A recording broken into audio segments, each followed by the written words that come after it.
Hello everyone, Niev here, and we are doing my magical month of September. So we are in October now. Great. I'm so excited because October is my month.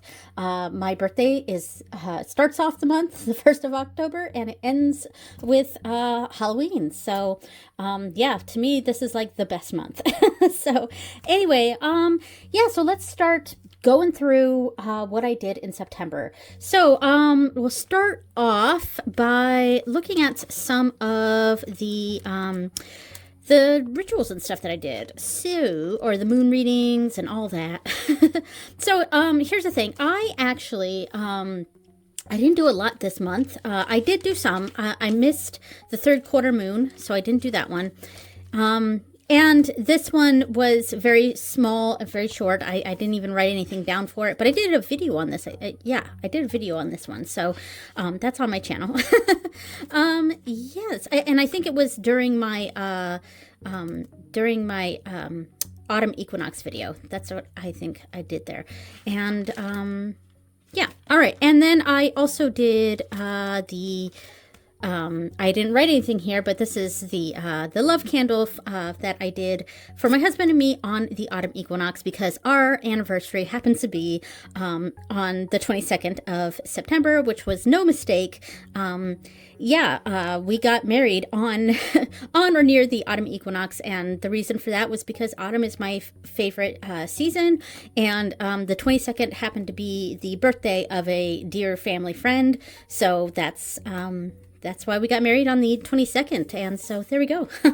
All right, so I guess we'll start this off with the, what is this? This is the full moon in Pisces. So I did a combination of things here. So this month, by the way, this month was the month of the Amethyst Oracle, the Amethyst idiosyncratic phenomena Oracle, all of that. Like that, these are heavily featured this month. Okay, so, but for this one, I used, it looks like the Amethyst Oracle. I also used the Celestial Unicorn Tarot. Here it is. And also the Zenseki Lenormand. So let me lay out kind of what I did. Okay, so I did a month ahead, and for this, I did a 6-card spread with the Zenseki Lenormand. I'm just going to lay some cards down here. Obviously, this is not the spread that these are not the exact cards, obviously. So 1, 2, 3, 4, 5, 6. All right, great. And then, and this was basically just relaying the month ahead. So I would read it like that.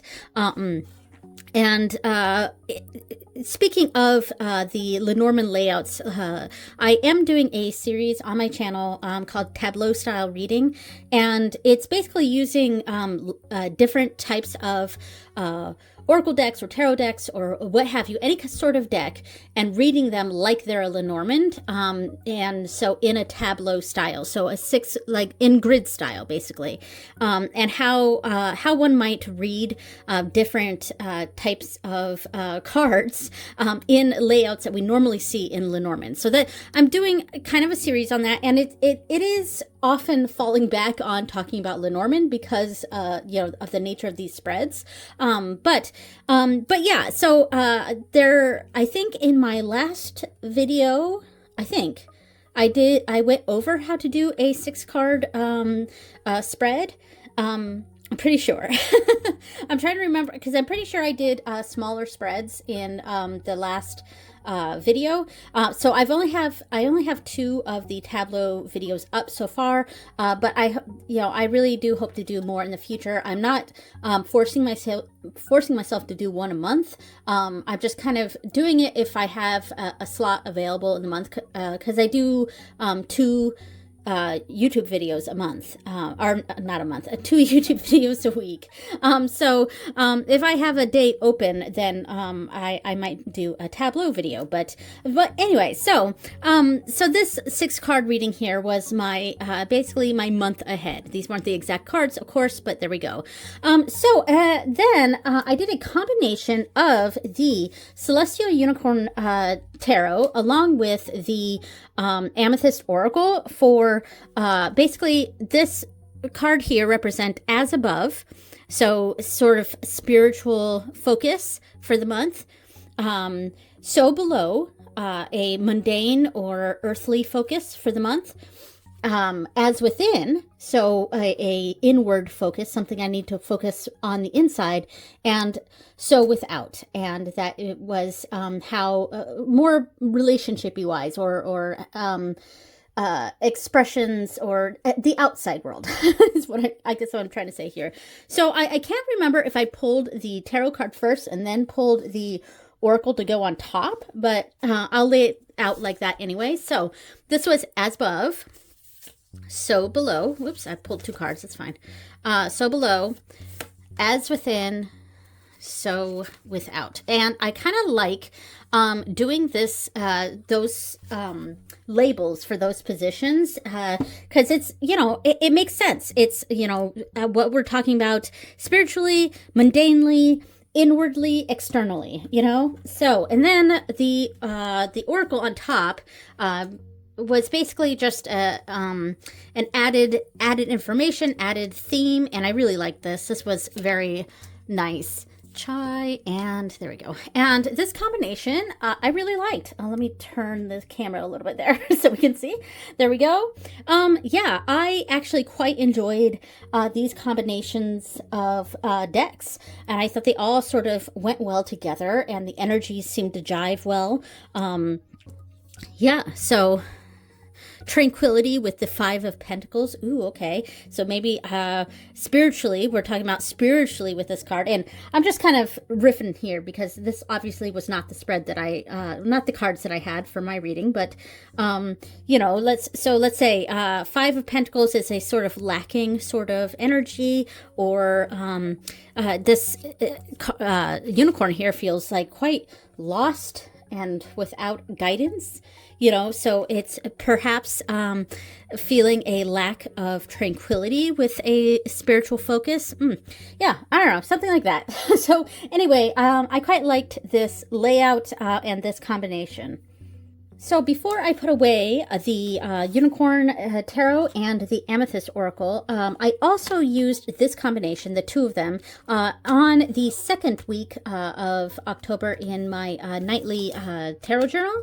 And this was a nice combination. So I basically pulled, let's see, I think I pulled the Amethyst first. I'm trying to remember. Yeah, because I think I kind of used them like spread positions. And so I had a 3-card reading. Oh, these are upside down. So we've got Secret, we've got Water, and we've got Collection. And then I would pull a card from the Unicorn Tarot here, Celestial Unicorn Tarot, for each of these positions. So, this was, I actually really, really enjoyed this combination, and I am really coming around to this deck, because, I did a full walkthrough of this deck on my channel, so go check that out, and I talked at length about, my feelings on it and coming around to it, and I really think this worked. So the initial that I had with the Celestial Unicorn Tarot here is that, one, I'm not really into unicorns. And so obviously, like, I didn't buy this deck. It came in a Witch's Moon box. I wouldn't have bought this deck on my own if it hadn't come in a subscription box, so I do like that I got it. It's just not one that I would have chosen. But I am really coming around to it because while I don't love the style of artwork, I do love the bold colors of it. Let me just switch out some of these cards here. I especially really love the Wands suit. Let me see if I can find a Wands card here. Because of course, it's, here's one. The fiery wand suit. I really, really like the wand suit in this deck quite a bit. The art style, though, is a bit too, like, almost computer graphic-y, and I'm not a fan of it. I'm not really a fan of the artwork, but I do like the feel of this deck. And I love the bold colors. I love the rainbow colors. So I've actually really come around to it, and I do really like it. And I liked this combination with the amethyst oracle. So there we go. Okay, so the next moon reading was the third quarter moon, which I did not do, sadly.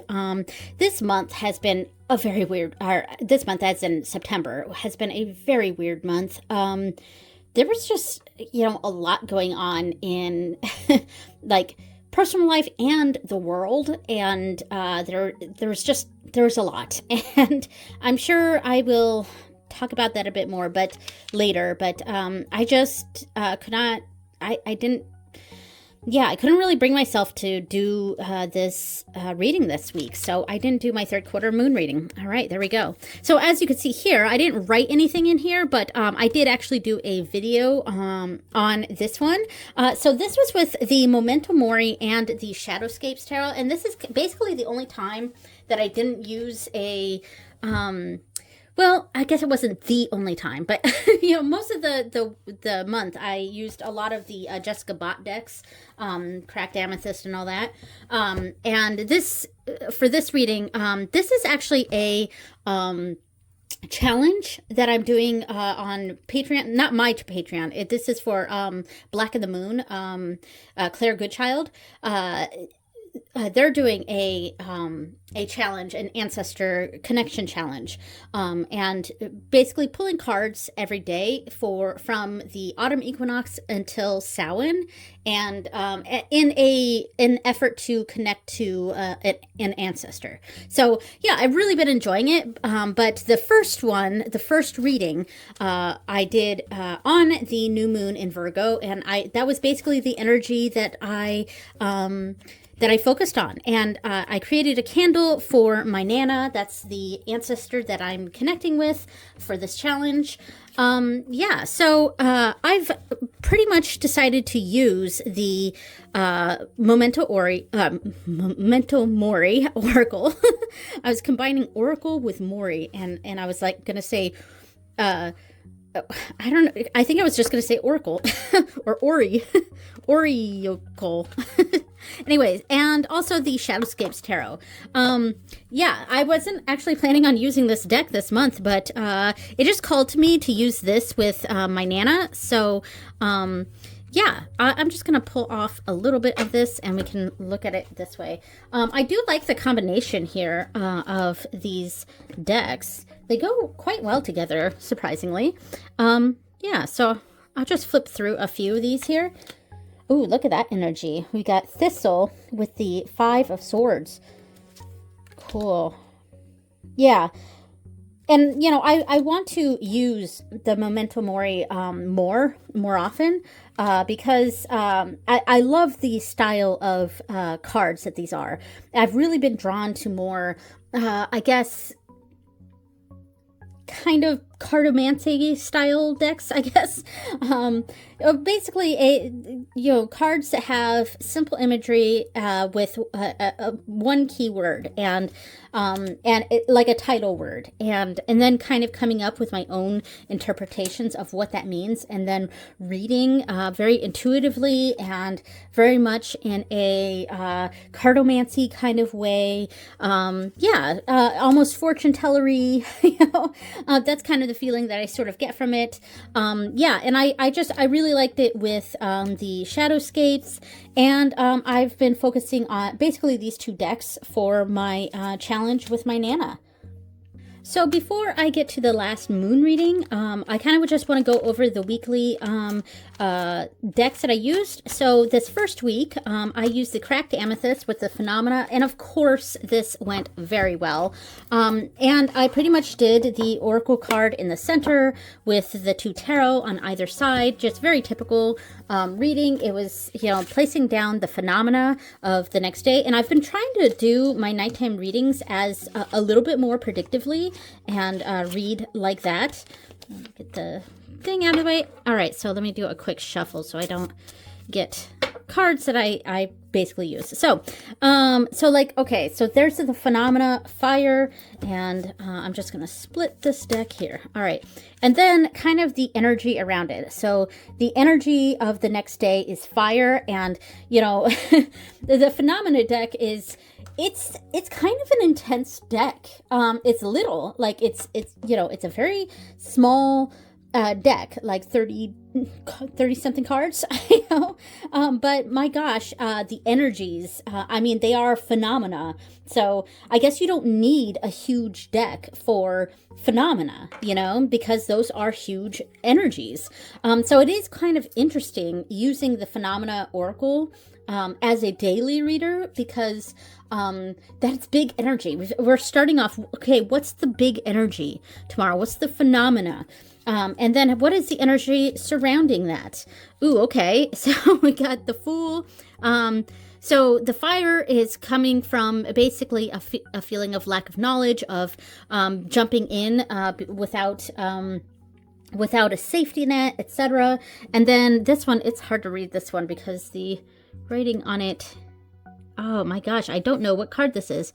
This is Four of Stones. I really had to angle it this way so that, because the writing is done with an embossing, so I had to tilt it to see the light hit it. So this is the Four of Stones, or four of Pentacles. So yeah, so maybe this is the fire of the next day is coming from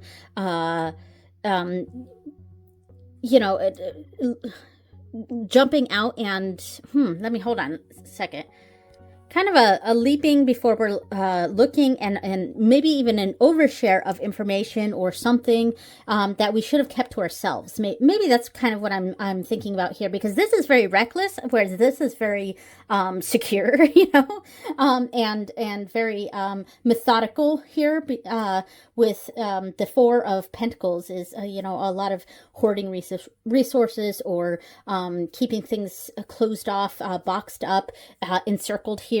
Nice and organized and put together, versus the Fool, which is just a leaping out and going for it sort of energy.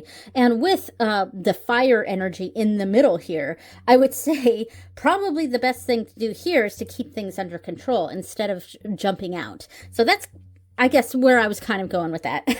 So and I'll pull a few others here. So Erosion with the World, okay, and the Queen of Cups, okay, interesting. And then Wind with Justice, and the Five of Swords. Ooh, okay. Ooh, that's interesting. Yeah, because the Five of Swords I look at as sort of a winning, but at what cost? There's got to be a winner and a loser. But it's kind of an unsatisfying win, if there is a win, and because there's a sense of I'm right, but I don't want to be right, or I'm right, but I win, but I hurt someone in the process. That sort of vibe. That's kind of how I get with the Five of Swords. And of course, depending on the reading, and I sometimes read it a little bit differently too. But that's kind of a winning at all costs, winning at what cost? And yeah. And then we have the Justice card, which is very equaled here. Justice coming from above and below, and like I forget what the ones that come from the ceiling versus the ones that come up from the ground, the geological terms escaping me at the moment here, but the ones on top are affecting the ones on the bottom. That's what's this is a cause and effect sort of energy here. And then with the Wind in the center, this is kind of a going where the wind takes me, but it's kind of a violent wind. And, I would potentially read this as this is, we've got to do what's right, even though, others may be hurt in the process, or, it's making the right decision, and a just decision, even if there's going to be hurt. And, yeah, and I mean, this wind here is also very disastrous. It's a phenomena here, but these trees are still standing though. So interesting. All right. Let me just pull one more, just so I'm not going to read the next one, but I'll pull one more here. Eight of Cups with germinate in the middle and 3 of swords on the other side. Wow. Okay. I might even read that as a sort of harvesting or cutting things too short. Yeah, I don't know. All right, so loved this combination. So then the next week, of course, was the Celestial Unicorn with the Amethyst, which we went over already. Then we did the storyboard with the idiosyncratic deck, and I actually did more than what's recorded here. I did like 2 more. I have pictures of them. I just haven't transferred them yet. And the same thing for the next week. It looks like I didn't do anything, but I actually did like 4 nights this week. I just took pictures of them because I hadn't decorated the page. So I did finally decorate the page, but I haven't transferred the readings over to this yet. But yeah, so the storyboard with the idiosyncratic deck. I'm really loving this deck. And I will pull out the idiosyncratic deck too. So let me pull these out. So I did actually a few different types of readings this week. I didn't stick with just one type of reading. And because I kind of wanted to experiment with this storyboard tarot. So, and obviously this week I did a combination of tarot and tarot. So it wasn't an oracle and a tarot. But like the first 2 days, what I had done was use this as kind of an oracle. Let me zoom in just a little bit here. There we go. Okay, so like with these storyboard tarot cards, I love that they're kind of separating different sections of the card out. So we've got this panel here with this panel here and this panel here. And to me, that's like a tarot spread. You know, that's it. To me, this deck feels like a deck of tarot spreads because each of these cards kind of has a tarot spread on it. You know, it's just got this section and then this section and this section, you know. So I really wanted to kind of focus on that with these readings. So essentially I used this as kind of the main focus. So of course the Ace of Wands has its energy to itself, and then broke down the Ace of Wands into the 3 parts and what these 3 parts sort of represented to me.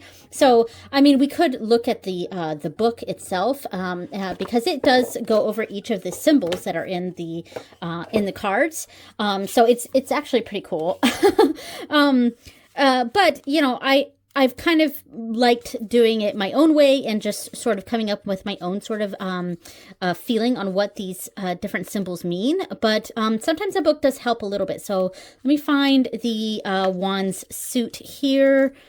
So Ace of Wands. Does it go? So here's a 10. All right, 3. All right, here we go. Ace of Wands. So your vitality is bursting at full speed. And here we see someone running here.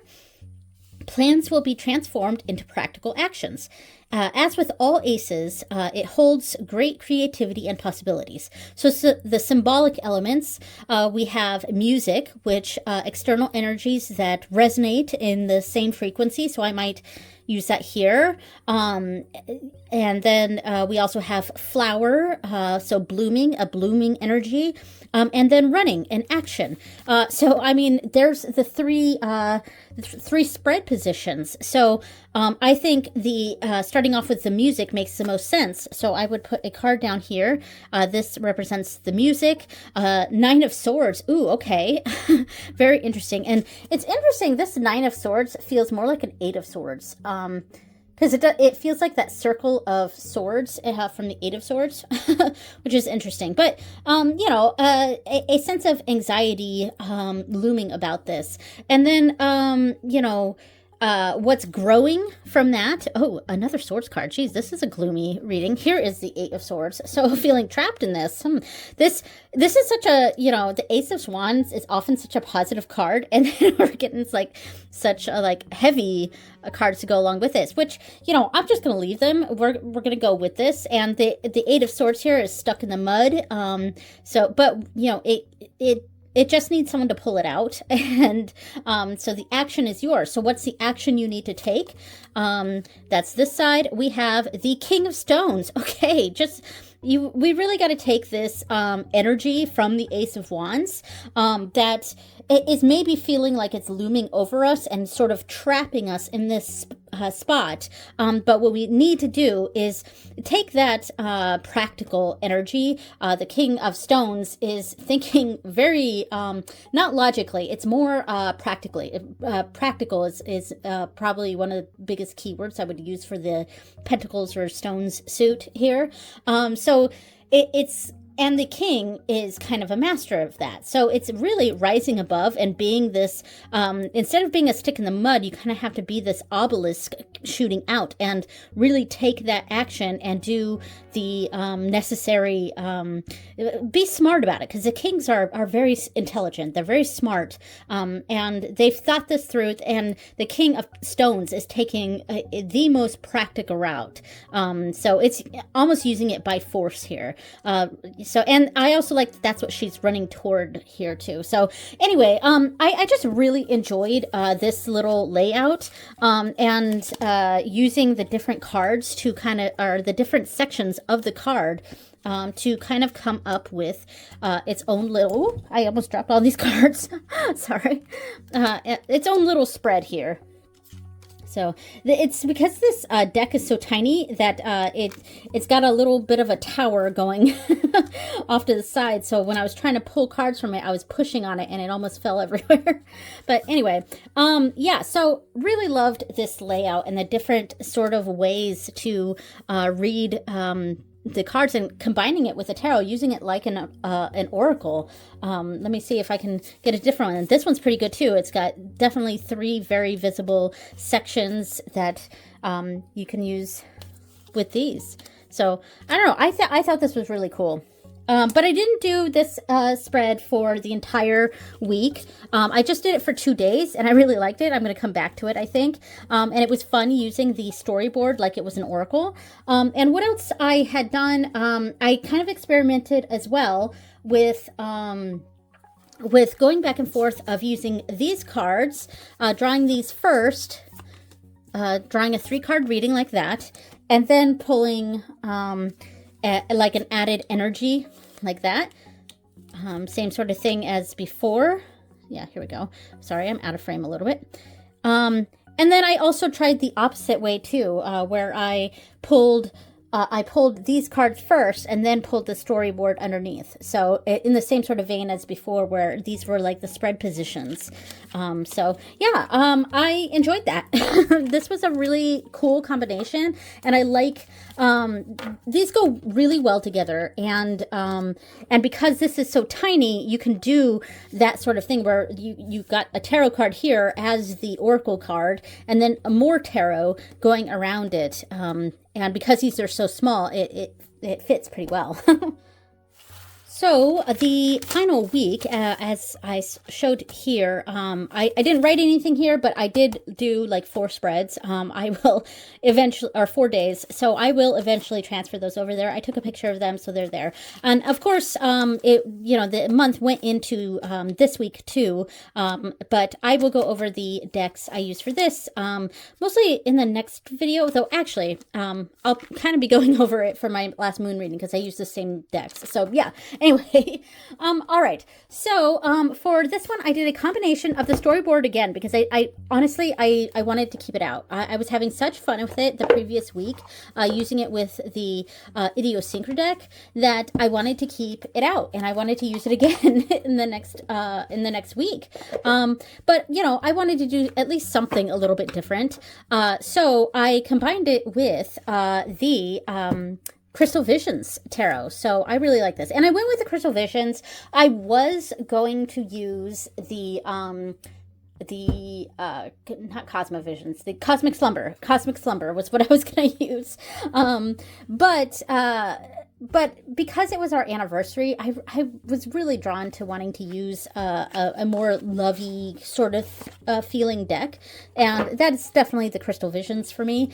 So I went with the Crystal Visions instead. And I actually really love this combination. So I kind of use this, again, almost like an oracle, but instead of pulling a card for each of the little sections, I just did this in the center. This was kind of the this was a grounding energy. This was a grounding energy to focus on for the next day.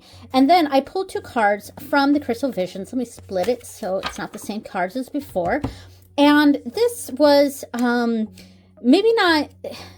This was more energy that was kind of up in the air, and this was how I was going to ground this energy. That was kind of what I was going for. I didn't fully like cement that idea, so as I was doing these readings through the days, they weren't always as cohesive, but my goodness, I really loved this combination. And I liked, so these were kind of the energies that were floating around. These were floating around energies. And I like that, you know, it's coming from a very, you know, fantasy themed deck, whereas this one's very practical. So we're getting the kind of floaty, almost, you know, otherworldly sort of energy in the sense that it's not our world. This is the energy floating around. And then how do we ground it? I mean, the 4 of Wands here, my birthday party is actually on Sunday, so that's actually pretty funny. But, you know, the 4 of Wands is also a card of stability. So bring these, this is an opportunity. This is a partnership, or, you know, a potentially romantic situation, or some sort of connection. There's a connection and an opportunity. How do we bring it down here? And we've got the 4 of Wands, which is a very stabilizing. It's also celebratory. We're bringing these down to earth by celebrating them, acknowledging them. So yeah, I mean, this was very fun. It was, you know, how do we ground this energy? And that was the first card I pulled. And then what is the energy that's floating around? So, and it was interesting that I pulled this first, even though this was more the action card, but I pulled the action first, essentially, and then pulled what's floating around. What is it? You know? So yeah, and I was very pleased with this combination. I looked forward to my readings every night with this. Look at this, all this red energy in the cloaks. That's cool. You know, as odd as this combination may seem, because these are so fantastical, and then this is, well, I guess this card isn't a good example, but, you know, here's one here. See, we got everyday sort of energy here with fantastical energy on either side. Woo, hello. But then again, at the same time, this is the storyboard, so it's kind of lots of different stories. And here we go. We have a fantasy sort of story on the side here. So, I mean, but the colors really bounced off each other really nicely with these 2 decks. So I was a big fan, you know. Whoop, sorry, bumping the camera here. And here's another card there. So yeah, it was a really nice combination. So that was it for all the weekly readings. But the final moon reading I did was, it was a birthday spread, and because I did it the day before my birthday, and it was the first quarter moon in Capricorn. And the other reason I decided to do a birthday spread for this moon reading, well, one, because the next day was my birthday, but also because my moon is in Capricorn, so it was kind of a double connection. So and this is these are the decks that I'm using this current week for my nightly readers, and it's because it is my soul deck, I guess you could call it. This is the Anna K Tarot, and it is my ultimate all-time favorite tarot deck, and it's my own personal deck. I don't use this deck to read for other people. I just use it for me. So it is a very special deck for me with very special energy. Yeah, so I'm just going to do a quick shuffle of this. And basically what I had done, I combined it with the Mildred Payne Secret Pocket Oracle, and I laid out a 5x3 plus 3 tableau using this deck. And in it was a sort of, it was kind of a year ahead sort of spread, starting from my birthday to my next birthday. So let me lay out a sample little thing that I did. Okay, so this was kind of the layout that I did. So the middle part here, the 5x3 plus 3 at the bottom, it was like a mini or a petite tableau that basically was a year ahead. Now, normally for year aheads, I actually use a 6x6 like grand tableau with Lenormand. But you know, I wanted to use this deck, and I don't usually do 36 card grand tableaus with this particular deck. So I like to do kind of the alternate tableau spreads with these. And so, yeah, and I liked it. It was very interesting. I read it fairly quickly. I was trying not to overanalyze. So these were like kind of the first few months. This is the middle part, and then the last few months of the upcoming year. So yeah, kind of splitting it into 4 months each, essentially. And they all meld together. So these meld into those ones. So, and then finally the card down here is, or the 3 cards down here is kind of the theme of the month, or or not month, the year. The you know, the what I'm trying to say, the like the cliff notes, you know, the cliff notes down here, like the main theme, and you know what it kind of boils down to.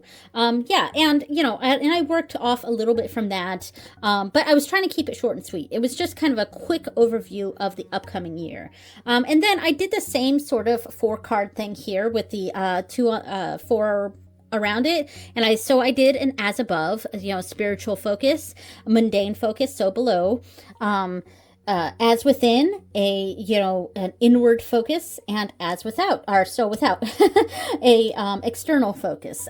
So I really like this combination, and I did very much enjoy this reading. And of course, I love the Anna Kay. It's like my best friend as far as decks go. But I will talk more about this combination next month because I'm focusing on these ones, these 2 decks for my nightly reader for this week. So there we go. So I pulled out my regular agenda here. That's the One Piece book here I have. And mostly just because I keep my YouTube schedule in this book. So we're going to go over that real quick. So for September, we of course started off with My Magic Month, and then opening the mystery cards. I did a walkthrough of the Unicorn Tarot. Is this focused? I cannot tell. And then I had a Witch's Moon, so I did a Witch's Moon unboxing. I did the Storyboard Tarot walkthrough, and I did the Tableau style reading, or grid style reading number 2. And let's see, I switched some. Yeah, okay, I did the Equinox Ritual here. And then I did my Libra study, and then my Rujin Cardo, my Dragon Gods study cards. So that was this month. And for October, coming up here, the first video, which as of the recording of this, is going up this day, because I'm actually filming this on the 2nd. But this goes up on Saturday, of course. And as you can see, I actually have 3 videos this week. Normally, I only do 2 videos a week, Tuesdays and Saturdays. But if I have an extra video and no extra slot for it, I put them on Thursdays. So I have an extra video this week, and that's my Hobonichi unboxing. So it's not exactly spiritual focused. But, you know, I have other YouTube channels, but they're mostly dormant right now. This is my main active YouTube channel. And honestly, I just kind of wanted to keep it here. So I know it's not witchcraft or tarot themed exactly, but I do talk about Hobonichi and you know, that kind of stuff on my channel. So planner type stuff, because it is related to my spiritual practice as well. So it's loosely related, but it's there. And then it's this video here, my magical month of September. The next video will be open cards. Then my birthday haul, because my birthday party is on the 5th. And I've already gotten 1 present. I got it yesterday on my birthday. So I have a birthday party coming up, and I will probably be getting some stuff from that. So I'm going to do a little birthday haul on the 11th. Then this is exciting. So upcoming, I am doing decks that I use for on Morrigan. So the Morrigan, what decks that I use with her in my practice. So I'm looking forward to that. Yeah. Then I have here, I'm going to do a video on my latest creations. I may or may not actually do that. But yeah. And then we have a video here, my Scorpio study, and I forgot what was going to be here, but it's on my, I'll put it up on the screen. I think, oh no, it's probably going to be a deck walkthrough. That's what I think I'm going to put here. Yeah, because I'm pretty sure I'm getting a deck for my birthday, so that's probably what's going to go there. And then finally ending it with the Ruchin Kato study. All right, so that is the YouTube videos. Now, I did want to go over the decks that I got in September, and I'm not exactly sure. Did I get the Storyboard Tarot in September? I can't remember if I got it in September or if I got it in August. I think I got it in August, honestly. Yeah, and I don't think I got any oracles. I don't think so. I don't think I bought any decks in September, mostly, or received any decks in September, mostly because, you know, I had the Hobonichi order, which was huge, you know, so no new decks. However, I did get a new deck in, from a fellow tarot tuber, and yeah, so I'm going to talk about that now. Okay, here it is. And the reason I am being very hesitant about talking about this is because it's surrounded by drama. So, and that is uncomfortable. And I don't exactly know how I'm going to talk about this, but I guess I'm going to talk about it. So this is in this beautiful bag here that was handmade by the Tarot Tuber. I have the Gentle Tarot Linen Edition, I think. So this is, what edition? Does it say the edition on here? I'm not sure, but it's, you know, so in some of my videos, I did a couple of deck declutter videos, and one of the decks I'm considering decluttering is the pocket version of the Gentle Tarot. So I've had it for a few years now, but I've been very, very frustrated with that deck because it's... you know, the deck is beautiful. It's just, I really hated the tin. and I got a lot of, and I also don't like the court cards because I constantly forget what the courts are. Like constantly. I think this is the linen edition. I'm pretty sure. Yeah. And I mean, the deck is beautiful. It's just, you know, I've always struggled with remembering the court cards for some reason, and I don't know why. But I am glad. Oh, I've dropped a pen. Sorry about that. I am glad that it comes with some of this because my deck didn't have a guidebook. So I'm glad we have some of this because it kind of has on here, perhaps the different card names. So maybe if I forget, I can just pull this out and remember. I think I'm going to have to double check that. I don't want to search through right now. But anyway, I'm not going to do a full flip through of this. And this is also not going to have its own video. But yeah, so anyway, on TarotTube had offered to send me this version of the Gentle Tarot for trade. I sent her a different deck. I didn't send her the pocket Gentle Tarot. I sent her a different deck from one of my deck declutters. So yeah.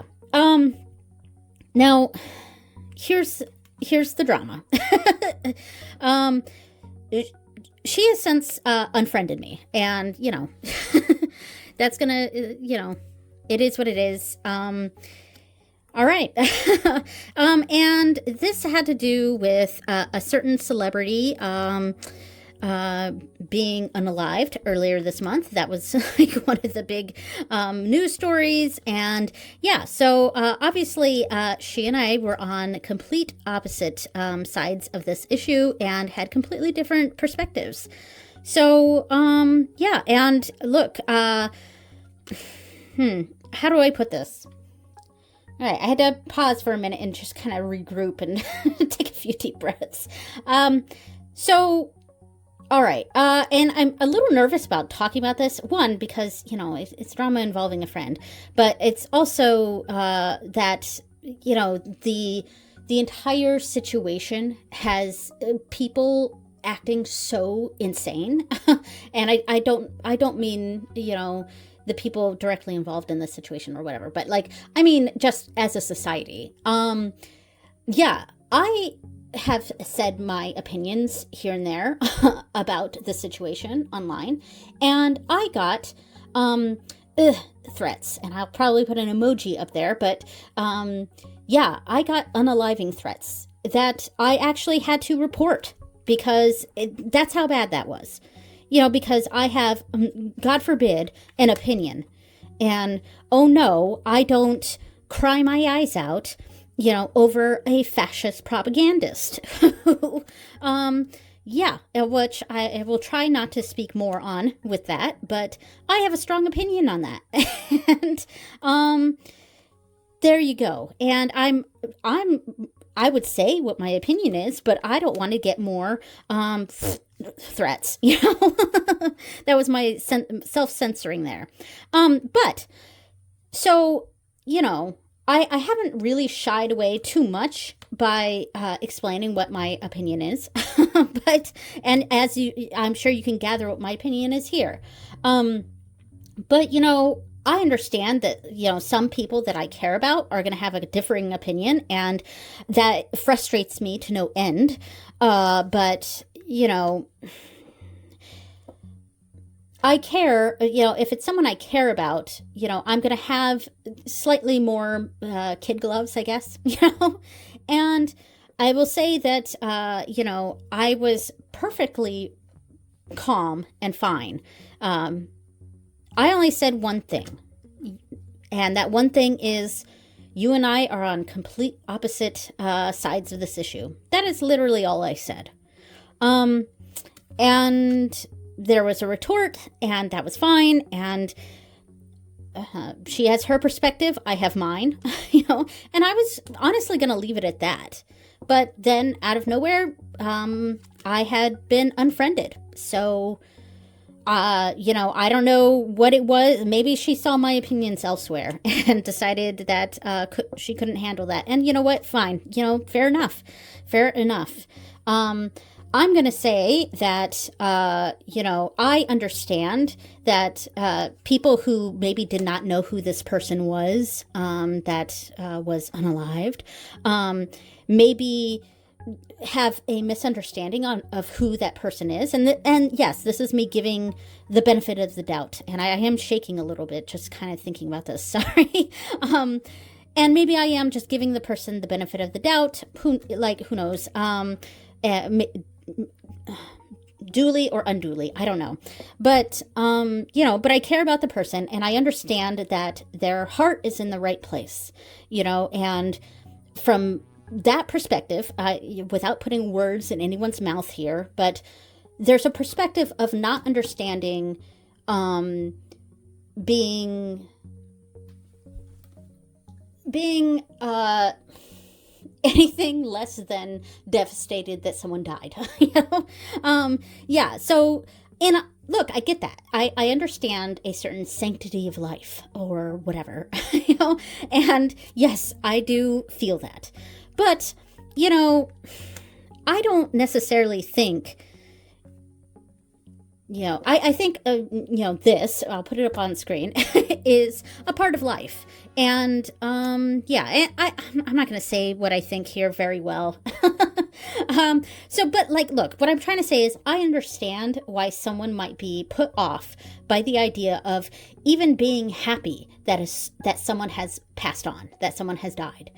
There's a famous quote by Mark Twain, and that I'll put up on the screen. And that's kind of how I feel about the situation here.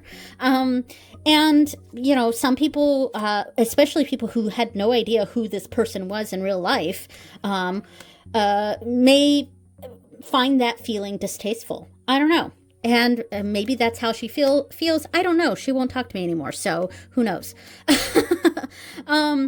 But I will say that my feelings on the matter is that there's a genocide going on right now that a certain fascist propagandist cheered on and has said horrific things about, that a certain fascist propagandist has said some very awful things about my loved ones, in the sense that I have a trans child, I have queer children, I'm queer myself, and like certain fascist propagandists, that's what I just call it, that would wish my own children not be on this earth. Sorry about the dog. Anyway, so, I may have strong feelings about that person, that person's existence, and all right. Anyway, so I think what I'm trying to get at here is that if a person has never once spoken out about the genocide going on, never once spoken out about these huge issues that are happening in our country right now, in the United States and across the world, if people have not spoken out about these things, and maybe their channels are largely non-political, and that's, mostly fine. I mean, I would prefer people speak out, but I'm not going to judge someone who's especially got smaller channels, or a smaller, whatever. They don't, maybe their channels or their whatever they do is a place to get away from the heaviness of the world. I completely understand that. But if you are not speaking out about these important things, but you decide that the moment that you speak out is because some fascist propagandist bid it, and now all of a sudden you have an opinion. Now all of a sudden you want to condemn political violence. Now all of a sudden you have this strong opinion that you're like, I just got to say something, that infuriates me. It infuriates me. It really does. And you know what? Maybe my opinion of not really caring about someone's demise, maybe the me not really caring is abhorrent to you or someone else or whatever. All right, fine, fine. And we'll deal with that. But what I found really distasteful was this incident being the moment that you speak out about it. This incident. And not only speaking out, but also giving not one, but two glorifying posts about an awful human being, and completely sanitizing who that person was and what they stood for. And so that's my feeling on the matter. I'm really sad that I lost a friend, and not by my doing. I didn't unfollow anyone. I didn't unfriend anyone. I didn't send threats to people. I'm just not sad that someone bit it. That's it. I'm not sad. And I resent that society has been so batshit about this that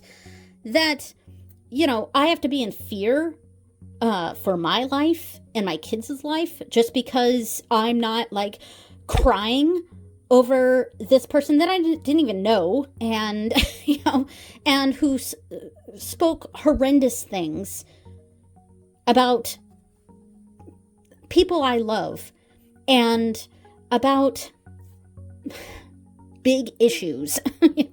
I'm sorry, I'm kind of all over the place. But yeah, I'm not going to cry over a fascist propagandist. I'm not going to cry over that. I'm sad that I lost a friend over it. Not by my choice, but, and, maybe that, I'll get criticism from the other side too. Like, oh, well, you should cut off people who you have these huge disagreements with. And, maybe not. I think both arguments have merit, but, I was willing to I'm willing to give people I care about the benefit of the doubt, and I was really giving this person the benefit of the doubt. And I didn't respond other than to say, you and I are on opposite ends of this situation. Like, you and I have complete opposite opinions on this. So that's all I said. But apparently that is unfriend worthy. So, all right. It is what it is.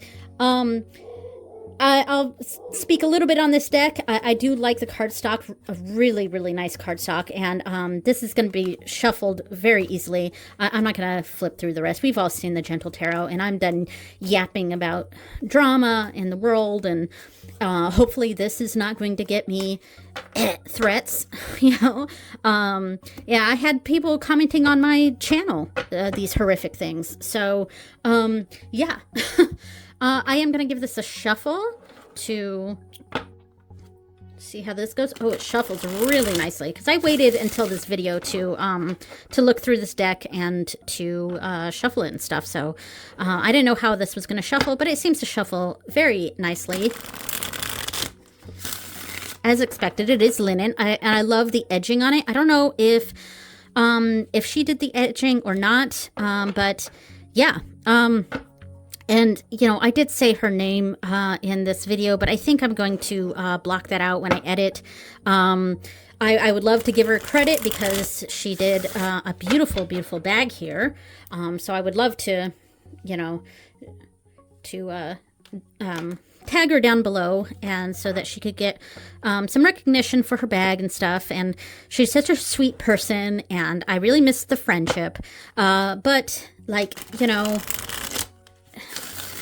if she thinks I'm an abhorrent person because I'm not sad someone died, then all right, what am I supposed to do about that?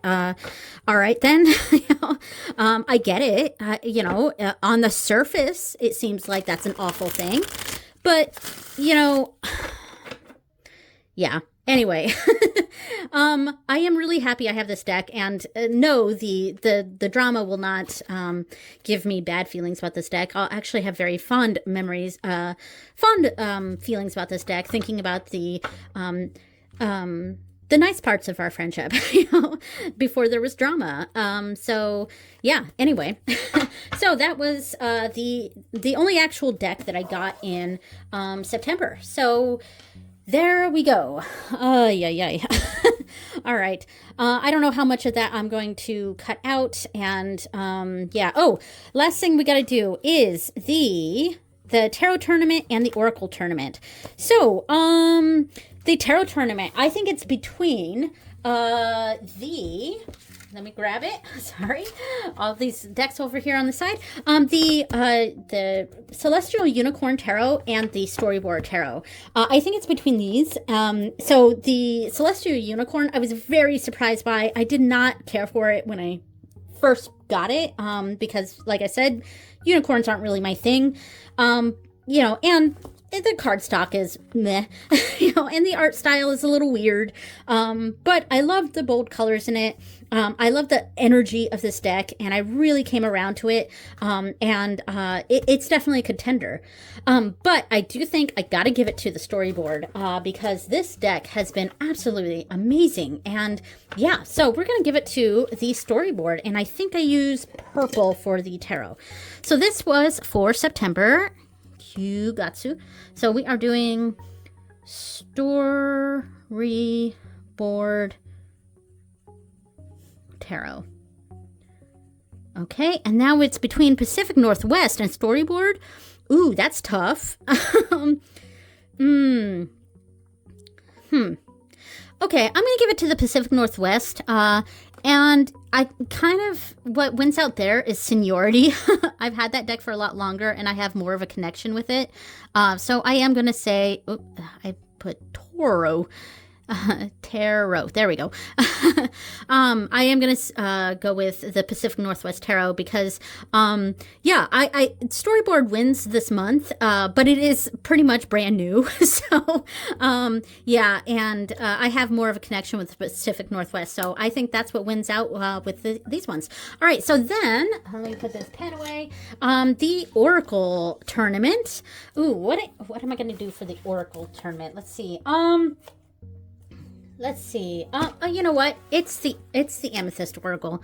And yeah, and I haven't even used that one yet. Not that it matters. Their repeats are allowed, but yeah. Of course I haven't used it before. It was pretty much brand new. Amethyst Oracle. And now it's between the High Desert Oracle and the Amethyst. Now seniority is not winning out here. I'm going to go with the Amethyst. So Amethyst Oracle. I'm kind of writing slanted here. I can't really see what I'm writing, so that's probably poorly written, but there we go. So there are the winners. All right, so that is it. That was kind of a tough video, getting into drama shit. All right, thank you so much for watching, everyone, and I will see you next time. Bye.